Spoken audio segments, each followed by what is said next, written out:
Dans le podcast de cette semaine, on va parler de jeux de rôle et notamment du jeu horrifique.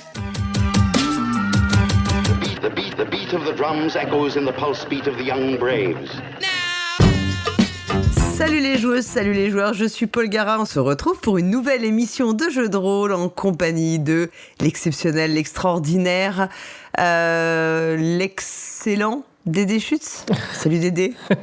Oh là, il y a trop de qualificatifs. Tu mets trop de pression là dès le début. Dès le début de l'émission, après, il faut que je sois au top, quoi. Donc, mais tu es toujours au top, il n'y a aucun doute là-dessus. Surtout que moi, je te cache pas que je suis encore un peu malade, donc je suis un peu ronchon. Parce que, imagine que quand je suis malade, je râle encore plus que d'habitude, donc si c'est possible. Oh là là, comme si c'est possible, ça. Je sais pas. Je suis une très mauvaise personne malade, tu vois. Je me plains beaucoup et en plus, je ne prends pas mes médicaments, donc je fais vraiment... et en plus, ça va pas aider, quoi. Non, pas du tout. Donc si je parle un peu bizarrement, c'est normal, ne vous inquiétez pas. Toi, ça va, pas la grippe, pas le microbe au nom improbable qui traîne en ce moment, non ? Non, moi ça va, en pleine forme, un peu fatigué, mais en pleine forme. Ouais, bon, ok. Ah bon, on va parler de jeux de rôle. On est là pour ça, donc c'est parti. On est toujours là pour ça. Et on va commencer comme d'habitude un peu sur les news. Et tu te rappelles que le mois dernier, tu nous avais parlé de cette game jam de création de jeux de rôle en 36 mots. Oui. Et j'en ai trouvé plein du coup qui suivent ce concept.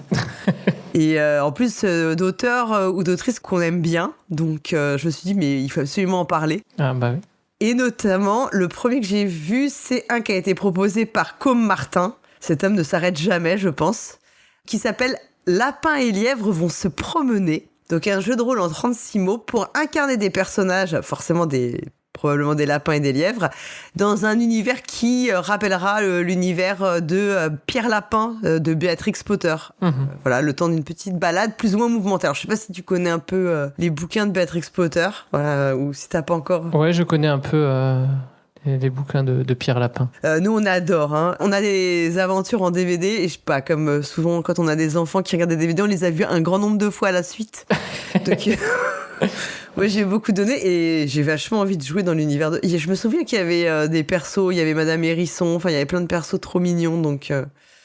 Et puis, c'est toujours, tu sais, des formats en Name Your Own Price, hein, donc trouvables sur la page Itch.io. Ok, Mais ça a l'air super mignon. Et il y a des jolies petites illustrations et tout. Voilà, quand j'ai vu ça, je me suis...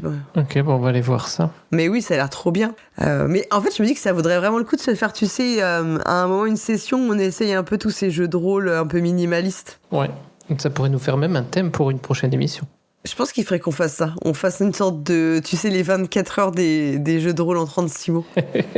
Ou les 36 heures des jeux de rôle en 36 mots, peut-être, plutôt. Ah, voilà, oh là, ça fait un concept. Ou 36 jeux de rôle en... 36 mots, en un mot. En 36 jeux. Est-ce que c'est pareil de jouer ? Tu la vois arriver, hein. Ouais, je te vois venir. Est-ce que c'est pareil de jouer à un jeu de rôle en 36 mots ou à 36 jeux de rôle en un mot, hein ? Ouais, c'est ça. Bon, je crois que on mettra ça sur le compte de la maladie parce que je dis beaucoup de conneries quand même. Alors attends, j'en ai d'autres pour toi, mais d'abord je vais te laisser un peu la parole. Ok, tu me laisses un peu la parole. Alors, moi, j'ai toujours dans l'univers des jams, donc après les 36 mots, je suis tombé dans une jam dans laquelle il faut planter un décor, enfin un monde, en 8 pages pour vraiment synthétiser, apprendre à synthétiser ton univers. Et notamment, j'en ai vu un qui va peut-être te plaire, c'est Serment brisé. Oh. C'est un micro-mystère, comme ils appellent ça, de 8 pages. Donc la jam, je vais donner le nom quand même, c'est Tiny World Jam. Ok. Donc on vous mettra le lien dans le billet. Et donc celui-là, Serment brisé, c'est un jeu dans le style... c'est un mystère pour Brindlewood Bay. Wouhou! Mais où on est piégé dans un vieux temple dédié à une déesse sans nom. Et il faudra donc explorer Mais ça a l'air génial! Le temple pour espérer s'en sortir. Voilà. Ça a l'air absolument génial. Voilà, je me dis ça peut changer garder le système de Brindlewood Bay, qui est donc, on le rappelle, pas forcément un jeu d'enquête, ni un jeu où il y a forcément une résolution. Oui. Mais voilà, dans un autre univers, un petit peu repenser un peu le système. Ouais, je suis en train de regarder en même temps et ça a l'air vraiment bien. Ce qu'ils appellent les jeux sculptés en Brindlewood. Donc j'imagine que... Oui, c'est ça. Ouais. Mais alors de fait, on pourrait pas mettre Monique Tremblay et puis Nancy et Gabriel. Non. Non. Non, là parce que ce serait pas trop le même univers, mais... C'est pas le même univers, mais voilà, c'est sur le même principe de Brindlewood Bay. Ouais, je vois concept esthétique médiéval fantastique, lieu religieux. Ça a l'air trop bien. Ça a l'air trop bien. Et ça, c'était sur Itch.io aussi, c'est ça, hein? Oui, c'est sur Itch.io. Oui. C'est une création de Nimael, c'est ça? Oui, c'est une création de Nimael. Et je sais plus s'il a fait la traduction. Il y a une traduction en anglais et oui, je crois que c'est lui qui l'a fait. Et il y a une version anglaise, une version française. Mais oui, je crois que c'est Nimael qui a fait ça. Ok. Bah écoute, c'est noté. Je l'ai ajouté dans ma librairie. Tu sais, dans ma liste de souhaits sur Itch.io qui est très, très, bien trop longue déjà. Mais c'est pas grave. Ouais. Bah écoute, moi je vais te parler encore un jeu proposé par Com Martin en 36 mots. Oh. Non, mais... Est-ce qu'il sponsorise cet épisode ou... Non, mais moi franchement je suis toujours bluffée parce qu'il a toujours des idées incroyables et il a une productivité waouh. Je suis toujours vraiment, parce qu'on va encore parler de lui après, hein, je spoil. Donc ça s'appelle Vous êtes poursuivi dans l'anti-maison. Donc on incarne un groupe de personnages qui a beaucoup de choses sur le cœur et qui se retrouvent piégés dans un espace impossible. Alors, il le précise que c'est un jeu qui peut être très difficile et qui a des outils de sécurité émotionnelle qui sont vraiment recommandés. C'est vraiment recommandé de les mettre en œuvre pour le jeu.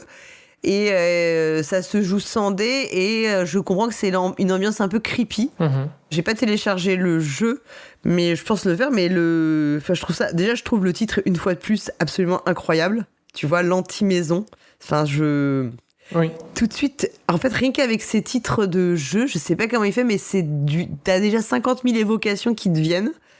Et les pitchs sont toujours un peu désarçonnants et intrigants. Et de fait, bah voilà, ça fait encore partie des choses que je me dis, il faudrait qu'à un moment on se mette un créneau pour tester toutes ces propositions qui en plus souvent se font sans trop de préparation. En fait, il y a pas, voilà, donc ça a l'air vraiment aussi super intéressant.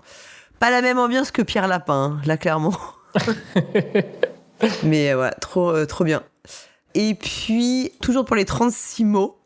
Alors là, je vais pas trop spoiler. Vraiment, je vous encourage à aller voir. Pour le coup, là, c'est gratuit, donc sur Itch.io. C'est un jeu qui a été proposé toujours dans notre Game Jam par Gaët Hot. Et ça s'appelle le titre Burn More Teslas. Et je n'en dis pas plus, mais vraiment allez voir le jeu. C'est tellement... Ok, bon, c'est trop drôle. On ira voir ça. J'avoue que ça m'a fait beaucoup rire. C'est pas les Tesla qu'il faut brûler, hein, c'est le directeur de Tesla qu'il faut brûler. Oui, voilà, mais...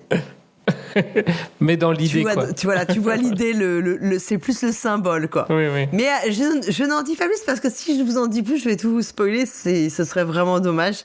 Donc, allez sur la page, dans le billet de l'émission, vous trouverez le lien sur la page Itch.io. C'est complètement gratuit et vous pouvez jouer directement. Est-ce qu'il y a autre chose, toi, que tu avais vu, Dédé ? Alors, moi, j'ai encore une campagne de financement participatif. Ah oui, je sais que toi, tu es sponsorisé en fait, par les plateformes qui font... en fait, tu es l'actionnaire principal de Kickstarter, de Game on Tabletop et de tous ces trucs-là, non ? C'est ça ? C'est ça. Tu nous l'avais caché. Non, mais là, ça va. Là, c'est une campagne qui est finie. Ah bon, ça va. On va pas m'accuser de faire de la pub. Mais je tenais à le partager parce que c'est quand même C'est la campagne du Disque Monde. Ils ont refait, Arcane Asylum a relancé une campagne pour leur jeu de rôle du Disque Monde. Ah, on en avait parlé de ça d'ailleurs. Donc aventure à Ankh-Morpork. Voilà, mais ça se finit aujourd'hui, alors même où nous enregistrons ces mots, et où ils ont eu 373%, donc 186 000 euros. Donc voilà, une campagne réussie à voir. On en avait discuté aussi sur le Discord, et c'est vrai que on disait les personnes qui sont très très fans de l'univers, elles étaient un peu sceptiques. Enfin, elles étaient mitigées entre l'envie de jouer dans l'univers du Disque Monde et le fait que ce soit difficile de restituer en fait, de vraiment restituer l'ambiance des livres de Terry Pratchett.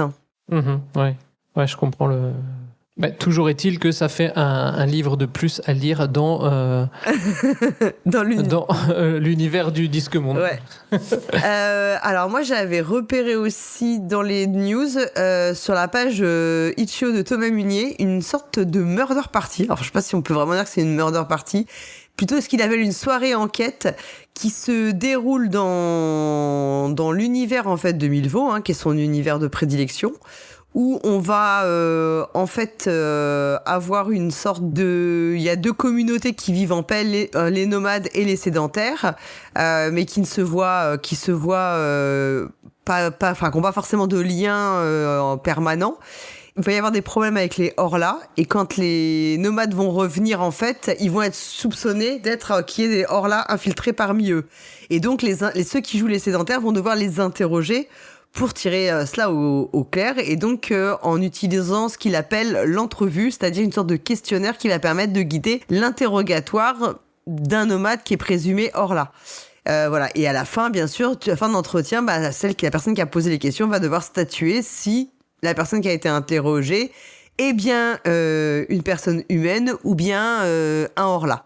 Alors, c'est assez intriguant, je trouve. Je pense que c'est pour jusqu'à 12 personnes, donc ça s'organise quand même assez facilement. Il y a pas mal d'avertissements aussi, parce qu'on comprend qu'il va y avoir des sujets, il peut y avoir des sujets un peu compliqués qui peuvent être abordés pendant le jeu. Mais ça a l'air aussi intéressant. Il y a vraiment... ça explore beaucoup... hormis l'ambiance un peu spéciale de Milvaux, qui est un peu étrange, ça va aussi aborder la question de la méfiance envers d'autres communautés, les conspirations, le mensonge. On va trouver aussi de la haine un peu. Enfin, on peut explorer des points moraux qui sont un peu plus délicats, comme la haine des créatures non humaines, donc du spécisme, de la chasse aux sorcières, un peu de l'arbitraire, etc. Mais c'est en tout cas, c'est une proposition à nouveau originale, proposée donc par Thomas Munier. Ouais, ça a l'air intéressant pour une soirée enquête, si on est... Et dans les autres news qu'on avait repérées, alors il y avait c'est Secret of Ions, donc c'est un jeu notamment de Romaric Briand.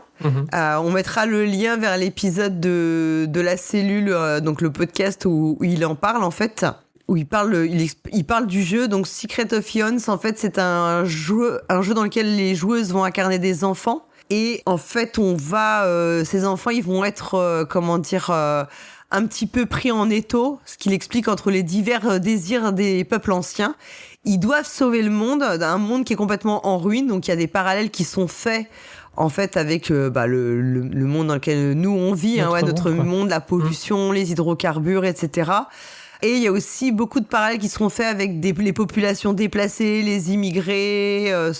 Voilà. Donc en fait, c'est un jeu qui va aborder beaucoup de problématiques très contemporaines dans un univers qui paraît un peu plus fantasy. Enfin, je sais pas si on peut vraiment appeler ça fantasy, mais qui est un petit peu plus, qui est différent de nous, quoi. T'avais regardé la vidéo ou pas ? Oui, c'est du médiéval fantastique, un peu, il me semble. Ouais, voilà, c'est ce que j'ai compris aussi, quoi. Et que donc, l'idée, c'est de transposer aussi dans un univers fantasy des problématiques qui sont nos problématiques contemporaines, en fait. Ouais. Et puis, alors ça, c'est encore comme Martin qui nous revient, parce que là, ça a l'air oufissime. Je le dis tout de suite, moi, je suis déjà dans les starting blocks. Il propose en financement participatif un jeu, alors je crois que c'est à partir du 11 mars, si je dis pas de bêtises, mais on en reparlera sûrement à un moment. C'est l'Hôtel du Lion Rouge. Donc c'est un jeu pour 2 à 6 joueuses, des parties d'1 heure ou 2.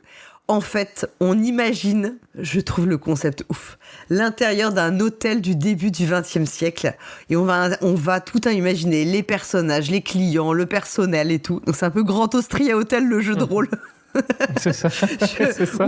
J'imagine que t'es bien hypé du coup. Ah mais complètement. Et en plus on va jouer avec des cartes en fait de format tarot.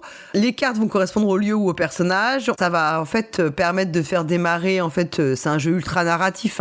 Donc les cartes vont être là pour permettre les amorces de narration.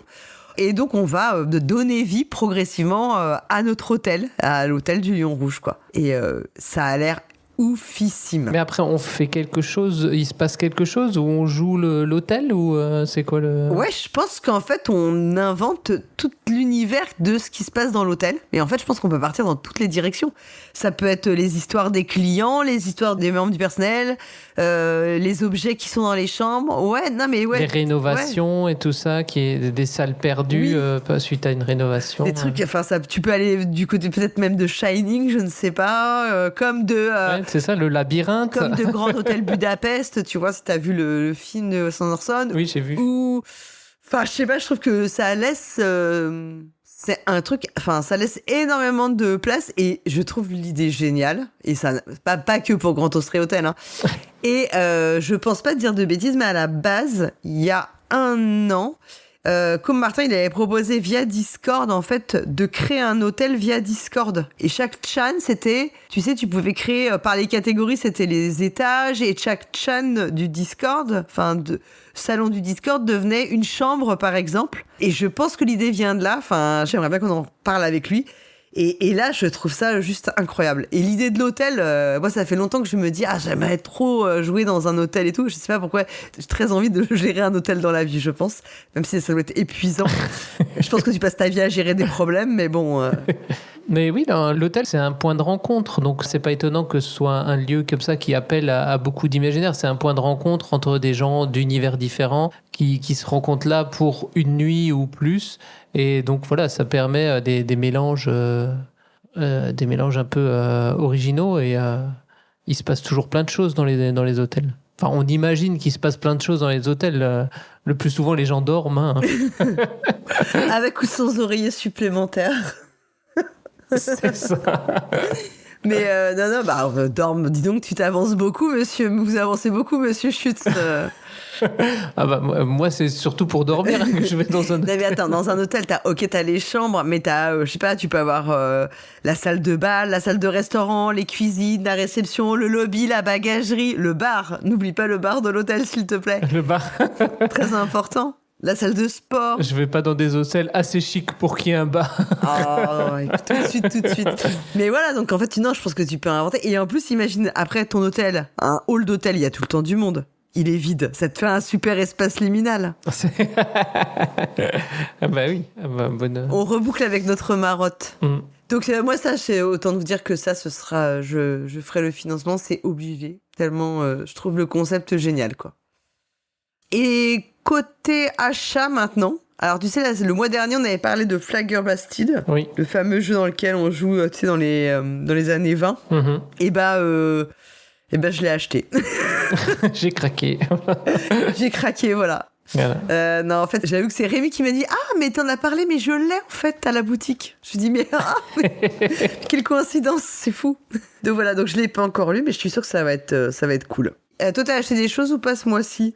Vous avez été raisonnable ? Non, moi j'ai été très raisonnable moi ce mois-ci. Et puis j'ai fait le financement participatif proposé par Avery Alder. Ah oui, j'ai vu. Pour son nouveau jeu Going for Broke. Donc c'est un jeu de rôle en fait qui reprend un peu le format ou l'idée des sitcoms où on va incarner, en fait on va jouer on incarne une colocation qui essaye de rassembler assez d'argent pour payer son loyer. Donc non mais c'est ouf comme c'est ouf comme idée quoi. C'est des jeux qui s'apprennent, enfin voilà, c'est des jeux toujours légers en termes de règles. On va jouer dans des formats assez ramassés. Et on utilise des cartes personnages qui vont donc... le jeu sera avec des cartes personnages qui vont représenter en fait les différents colocataires possibles de la maison. Donc on va choisir le colocataire qu'on va incarner et puis un scénario d'épisode et on plonge directement dans l'histoire. Et en gros, on est toujours... souvent le démarrage, c'est qu'il y a une dépense importante à laquelle il faut faire face. Oui.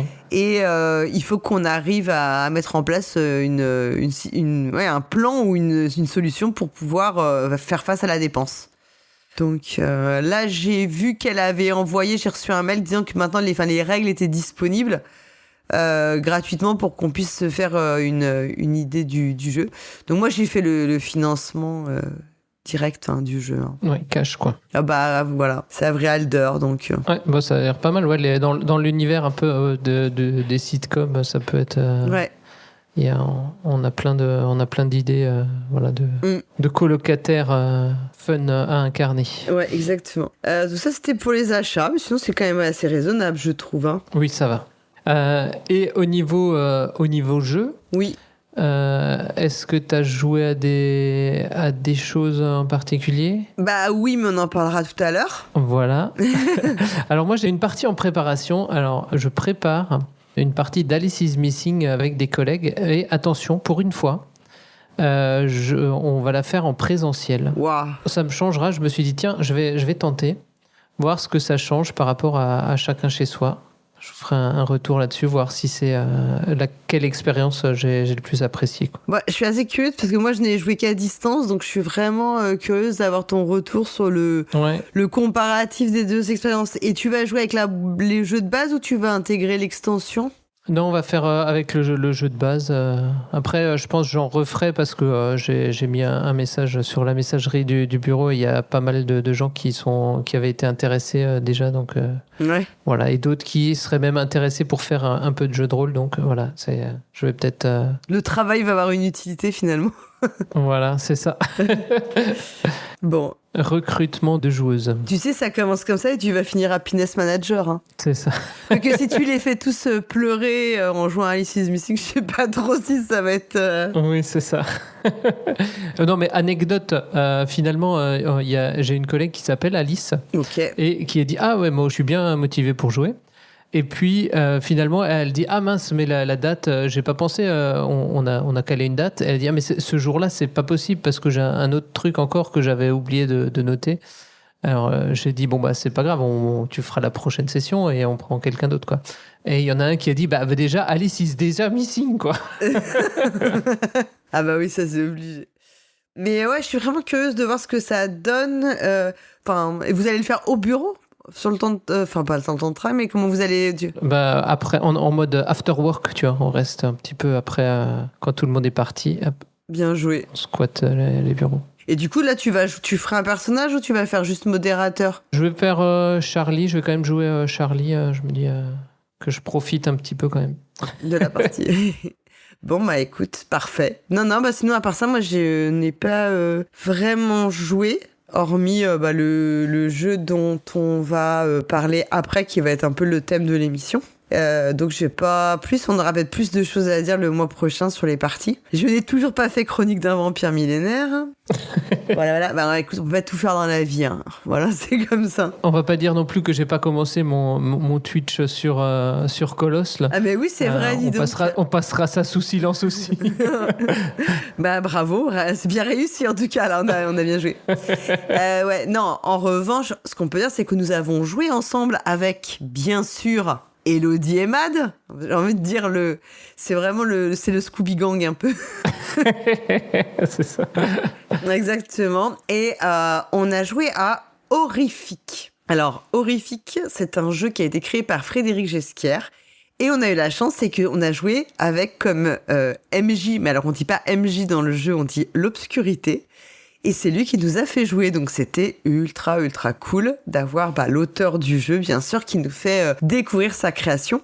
Donc c'est un jeu qui est édité chez Acritarch. Il y avait eu une campagne de financement en mai 2022 pour le jeu, et il est illustré par Michel Di Nunzio et Philippe Larichal. Donc Horrifique, En fait, pourquoi on y a joué? Parce que suite à notre émission de Noël spécial jeu qui vous font ressentir l'horreur, on a discuté avec Frédéric Gesquière et tout, et on a parlé justement de son jeu. Et c'est comme ça qu'est née l'idée, qu'on le découvre tous les 4 ensemble. C'est un jeu qui va s'inscrire dans un univers Lovecraftien, Oui. mais qui n'est pas forcément du Cthulhu, hein. Oui, voilà, c'est plutôt dans l'univers Lovecraftien, des nouvelles Lovecraftiennes au sens large, parce qu'il a fait d'autres choses qui sont hors du mythe, quoi. Et qui sont, en fait, on a vraiment ce sentiment d'être dans une histoire qui va être au départ assez classique et pas forcément surnaturelle ou horrifique. Enfin, et en fait, on va vraiment avoir ce côté de basculement dans l'horreur qui est progressif, d'étrangeté. Et d'ailleurs, dans le jeu, au départ, on n'est pas dans du fantastique. Enfin, il y a vraiment cette idée on doit commencer dans le réel pour progressivement avoir progressivement dans l'évolution, on va aller vers du fantastique, vers de l'étrange, vers de l'horrifique. Oui, au début, on est bien cadré en disant, voilà, tant que c'est ce moment-là, tous les choses, il peut y avoir des choses étranges qui se passent, mais ça doit quand même toujours pouvoir être expliqué rationnellement, quoi. Tout à fait, exactement. Alors, c'est un jeu qui utilise le PBTA, et aussi, on va avoir une mécanique procédurale, en fait, pour faire la création et l'évolution du récit. Et on va avoir à disposition beaucoup d'aides de jeu qui permettent en fait d'encadrer la partie. En fait, surtout ce qui va en permettre de ne pas avoir de préparation nécessaire pour pouvoir lancer une partie. Et ça, c'est vrai que ça veut dire que celui ou celle qui va jouer l'obscurité, donc en gros qui va être maître ou maîtresse de jeu, n'a pas besoin de préparer à l'avance le scénario, puisqu'en fait on va être en co-création complète. Notamment, en fait, on va le fait par étapes. On va d'abord créer le cadre dans lequel va se dérouler notre intrigue. Au niveau du temps, enfin de la période historique, on est toujours, là, on est plutôt dans le canon entre 1890 et 1920 en gros, hein, et puis dans des pays plutôt anglo-saxons. Enfin, on est plutôt dans ce cadre-là, en termes de lieu. Ensuite, on va aussi déterminer ce qui va générer le mystère dans notre intrigue. On va ensuite choisir nos personnages et puis on va établir des liens avec nos personnages, toujours à la manière en fait des PBTA où on se pose des questions. Et ensuite, le jeu va nous lancer. En fait, on va créer des scènes. On va pas forcément faire une histoire qui se suit, tu vois. De façon linéaire, on va plus être dans l'idée de faire des scènes un peu comme au cinéma, quoi, en fait, ou presque des tableaux un peu vivants. Ouais, je sais pas ce que t'en as pensé. Oui, en fait, oui, il y a un système d'ellipses, du coup, et en fait, moi, ça me fait aussi penser, on reste dans le canon Lovecraftien, parce que souvent, c'est genre, on a retrouvé le journal de machin, et donc, à un moment donné, il écrit dans son journal, donc on lit, et puis il se passe des choses dans sa vie, il va faire des recherches dans une bibliothèque, et du coup là, il fait des recherches, mais il n'écrit pas dans son journal, je fais des recherches, et petit à petit, ce qu'il fait. Et donc il revient après réécrire dans son journal, j'ai découvert à la bibliothèque, et en même temps j'ai fait ci, j'ai fait ça. Et donc il y a une espèce d'ellipse qui nous ramène à comme si on lisait par exemple le journal dans une nouvelle de Cthulhu, quoi. Ouais, tout à fait. Moi j'ai trouvé aussi qu'on avait c'était assez facile de créer l'univers parce que c'est vrai qu'on a toutes les cartes et tout. Je trouve que le système est super bien pour t'assister en fait, parce que je sais pas si c'est si facile que ça de créer, tu vois, je trouve que dans Brindlewood Bay, t'es quand même dans quelque chose qui est beaucoup plus réaliste, et je pense que c'est facile de se projeter dans une ville réelle qu'on animerait, à qui on donnerait de la personnalité, du caractère, parce que c'est des choses qu'on connaît tous. Et c'est vrai que dans un univers horrifique, c'est plus délicat, parce qu'on n'a pas forcément, c'est pas des choses qu'on connaît dans la réalité, donc on va moins se raccrocher à ce qu'on connaît. Et là, j'ai trouvé que toutes les aides de jeu qui étaient faites alors on a joué en distanciel, mais il y a sur un module, je me souviens plus du nom de l'outil qu'on a utilisé, c'est Foundry, je sais plus. J'ai un doute là maintenant qu'on en parle. Mais en fait, tout était hyper bien implémenté dedans, et on avait vraiment l'impression d'avoir une table de jeu devant nous. avec tous les types de cartes. Ouais, c'était sur playingcard.io. Oui, c'est ça, Playing Cards. Ouais, c'est ça, pardon. C'est pas Foundry. Et en fait, tout était hyper bien implémenté et on avait vraiment l'impression d'avoir la table de jeu. Et donc, on pouvait quand même si on était à distance, avoir une idée de ce que t'as quand tu joues en réel, parce qu'il y a vraiment, le matériel, il est quand même assez riche. Il y a beaucoup de toutes les cartes qui te permettent, qui vont t'aider en fait à te faire des amorces. Et après, tu vas puiser dans tout ce que tous nos backgrounds littéraires, séries télé, films. Enfin voilà, qu'on peut avoir, mais ouais. Et ces amorces, c'était simplement juste un mot ou deux, trois mots. C'était vraiment léger, genre un truc en os, ou des choses comme ça. Et du coup, ça permet d'orienter, mais sans brider l'imagination des joueuses, de bien faire, d'ouvrir plutôt des champs des possibles dans certaines directions. Et c'était des trucs qui peuvent après switcher dans l'horaire, mais qui peuvent aussi très bien rester traditionnels, quoi. Et il y a aussi il y a un système aussi d'horloge, c'est-à-dire que la partie va se dérouler en utilisant un cadran d'horloge qui est un peu une sorte de, je sais pas, c'est peut-être pas de compte-tour, ce serait peut-être pas le bon, mais à chaque quart de l'horloge correspond une scène, en fait. Oui. Et on voit que c'est quand on arrive dans la dernière partie de l'horloge qu'on va avoir le moment on va vraiment un peu plus plonger dans l'horreur quelque part. C'est un peu ce qui nous donne le top pour passer dans une scène finale qui, de fait, doit être un petit peu plus... on n'est plus dans de la suggestion, on va être dans quelque chose de beaucoup plus fort en termes d'enjeux, de résolution. Et forcément, d'où le jeu s'appelle quand même horrifique. Donc, on va là être vraiment au plus proche de l'horreur, de ce qu'on s'imagine dans le cadre du jeu, quoi. Et alors, il y avait quelque chose qui était assez aussi cool dans le jeu et qui ressemble un peu à ce qu'on a vu dans les jeux, dans le Belonging Outside Belonging, tu sais, où on peut se donner des jetons. C'est que quand quelqu'un raconte, on a des billes en fait, on a un pool de billes noires qui correspondent en fait aux points d'angoisse. Et en fait, lorsqu'on raconte quelque chose que les autres trouvent cool ou qui trouvent qu'il apporte quelque chose par rapport à l'histoire, ouais, à la direction du jeu, c'est-à-dire quelque chose d'un peu angoissant et que ça s'inscrit bien, on peut donner à celui qui raconte une de ces billes. Et ensuite, les billes qu'on récupère comme ça, on pourra les dépenser pour devenir en fait des modificateurs pour nos jets de dés et en fait pour améliorer, pour augmenter d'un cran, pour améliorer nos jets de dés. Donc, parce qu'on sait que dans le PBTA, il faut faire au moins de 7 à 9, c'est un résultat mitigé. Et si je dépense une bille, ça me permettra de passer au résultat suivant. Etc.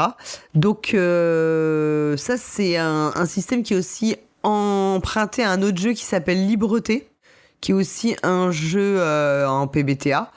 Et donc ça reprend ce système. Et ça, c'est pas mal parce que ça veut dire aussi qu'on peut encourager les autres. Et finalement, ça crée aussi une forme d'entraide entre nous, puisque c'est les autres qui nous accordent ces billes. Et ces billes, on pourra les utiliser ensuite à notre avantage. Et de fait, comme tu sais que plus tu vas être créatif quelque part par rapport à l'histoire et tout, plus tu peux récupérer ces billes, ça t'encourage d'autant plus à faire... je pense que inconsciemment, ça te donne encore plus envie de rentrer dans l'intrigue, quoi. Ouais.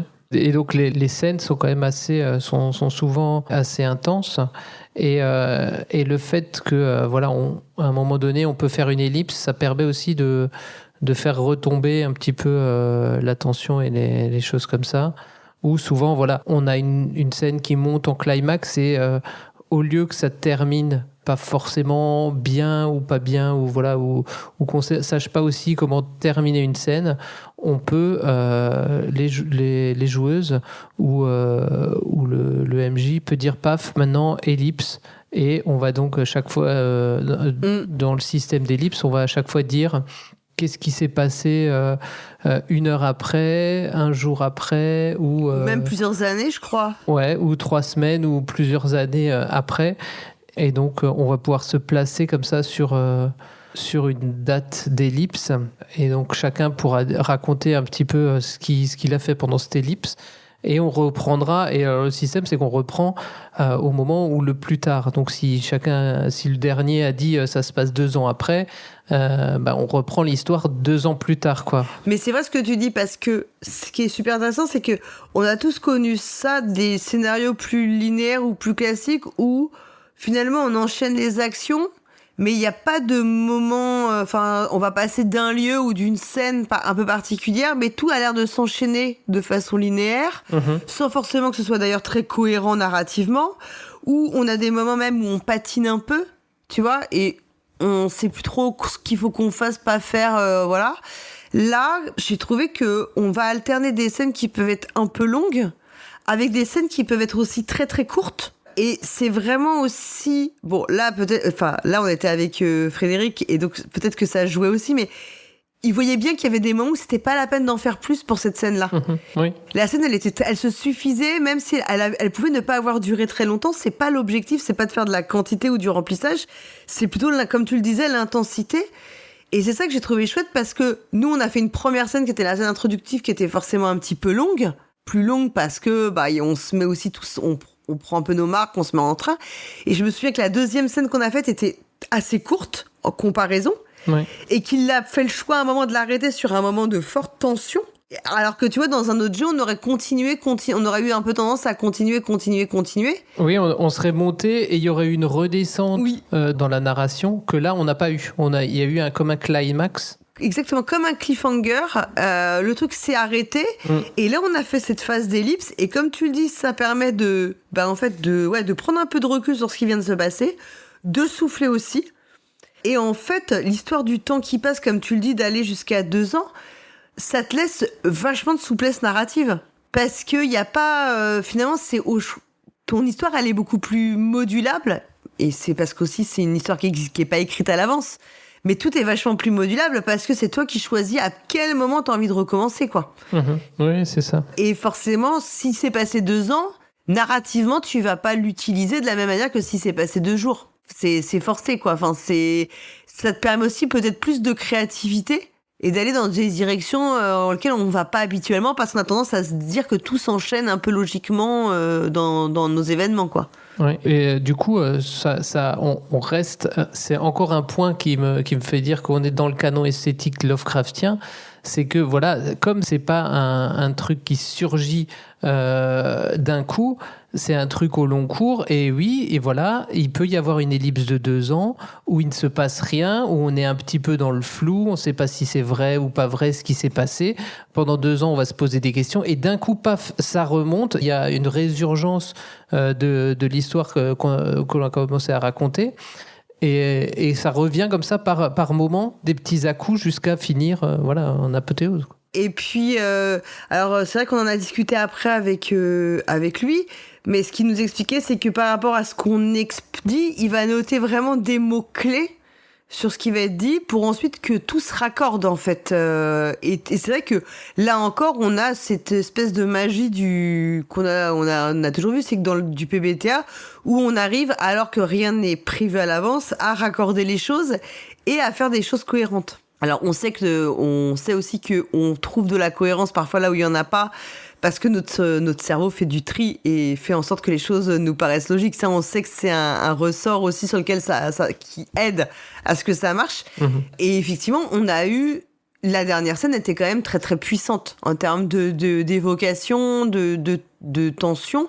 Moi, j'ai trouvé que c'était super puissant. Hein. Oui, il y a on était dans une vraie fin, truc. Et après, on a une dernière scène puissante, et puis on peut après à chaque fois écrire l'épilogue de son personnage ou de l'aventure qu'on vient de dire, en commençant par alors c'est comment on entend c'est comment ouais, c'était on dit que On dit que, l'épilogue doit commencer par on dit que, et ensuite où on raconte que, et donc voilà, on finit comme ça. Et là, quelque part, on dit un peu adieu à son personnage en faisant ça. Oui. Tu vois, il y a un peu l'idée qu'on quitte un peu notre personnage en faisant cet épilogue. Non, je sais pas si tu l'as ressenti comme ça. Oui, c'est ça. On termine l'histoire, on laisse son personnage derrière soi, et Et voilà, on clôt l'histoire, quoi. Et moi j'ai trouvé que ça, il y a il y a cet aspect très cinématographique et très de mise en fait ça fait vraiment, on voit que c'est super mise en scène. Et en fait c'est comme si la mise en scène elle a plus, tu vois, d'importance que l'histoire que le scénario. C'est comme si on avait, je sais pas comment si je l'explique bien, mais on sent que c'est plus mis en scène que écrit. Et d'ailleurs, ce n'est pas écrit en réalité. Et on voit bien que les ressorts mécaniques, c'est des ressorts de mise en scène. Et que finalement, après, ce qu'on écrit, puisque c'est de toute façon collaboratif, je dis pas que ça a moins d'importance, mais ça marchera toujours. Ça va toujours, oui. Voilà. Parce que c'est notre histoire commune. Oui, c'est ça. Et on est dans un canon assez guidé, mais libre, voilà, de faire ce qu'on veut dans ce canon, quoi.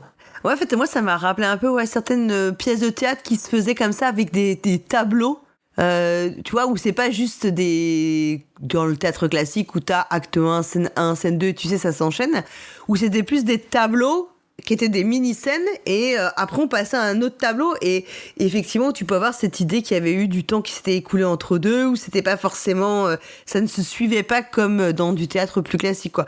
J'ai vraiment ressenti ça. Et après, nous toi comme moi, qui avons quand même fait pas mal d'appels de Cthulhu, qui connaissons quand même le jeu de rôle à la Lovecraft, on en a fait quand même pas mal.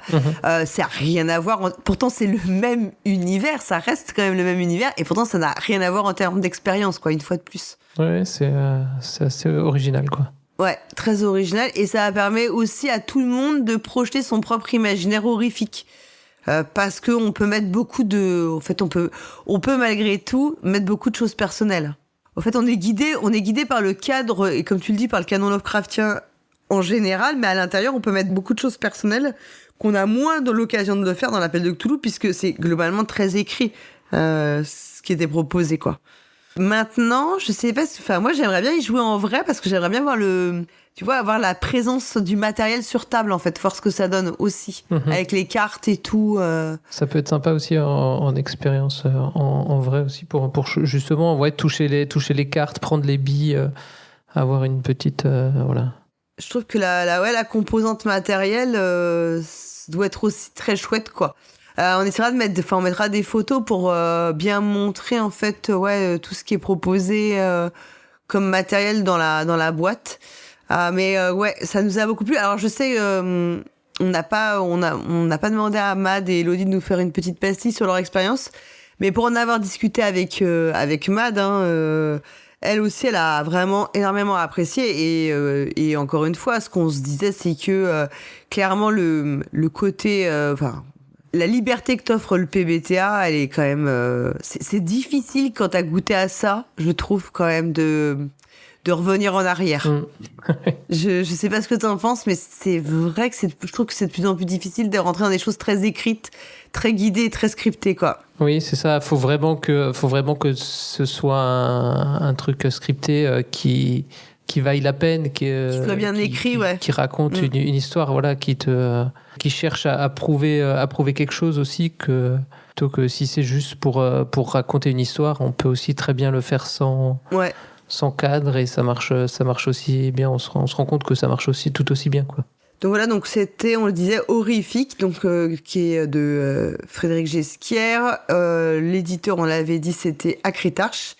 Un jeu en PBTA dans l'univers de Lovecraft, où on va avoir beaucoup de liberté de création, un grand sentiment de jouer en tableau, ou une sensation de jouer à un jeu très cinématographique, sinon.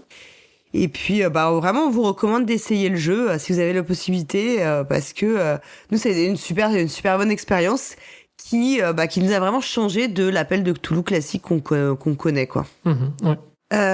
Écoute, je sais pas si tu voulais dire autre chose. On t'en a fait le tour. C'était une émission. Non, je pense qu'on a fait le tour. C'est comme, tu vois, une émission un peu peut-être plus courte que d'habitude, mais comme le mois de février est un mois plus court, c'est assez logique finalement. C'est ça, c'est l'émission à l'image du mois. Ouais. Bon, j'espère qu'elle est plus chaleureuse que les températures qu'on a actuellement. Voilà, ça va. J'ai l'impression que ça va aller un peu mieux là, non? Moi, j'en peux plus d'avoir froid. Moi, ça fait 3 mois que je crève de froid. Je suis au bout de ma vie. Je suis très très frileuse, il faut le savoir, et Je souffre énormément depuis, on va dire, au moins 2 mois, quoi.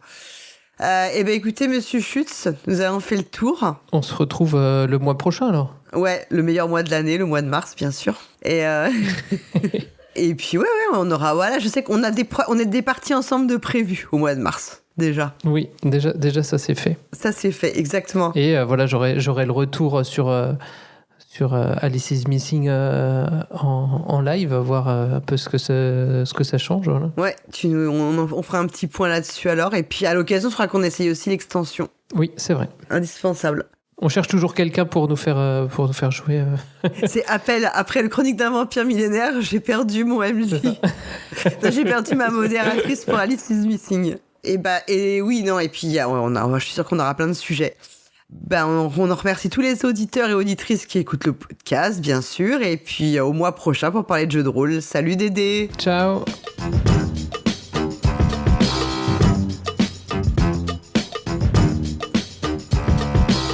Cette émission, enregistrée à distance le 20 février 2025, est produite par Polgara et Hammer. Toutes les informations utiles et les titres des jeux abordés dans cette émission figurent dans le billet de cet épisode sur notre site lepointdepolgara.fr en un seul mot. Ce podcast est totalement indépendant, son contenu est libre et non sponsorisé. Retrouvez-nous sur les réseaux sociaux, Facebook, X, Blue Sky ou Instagram sur le compte de Polgara. Et surtout, venez discuter de cette émission et de tout autre sujet sur le serveur Discord du podcast. Merci d'avoir écouté Le Point de Polgara et à très bientôt pour une prochaine émission.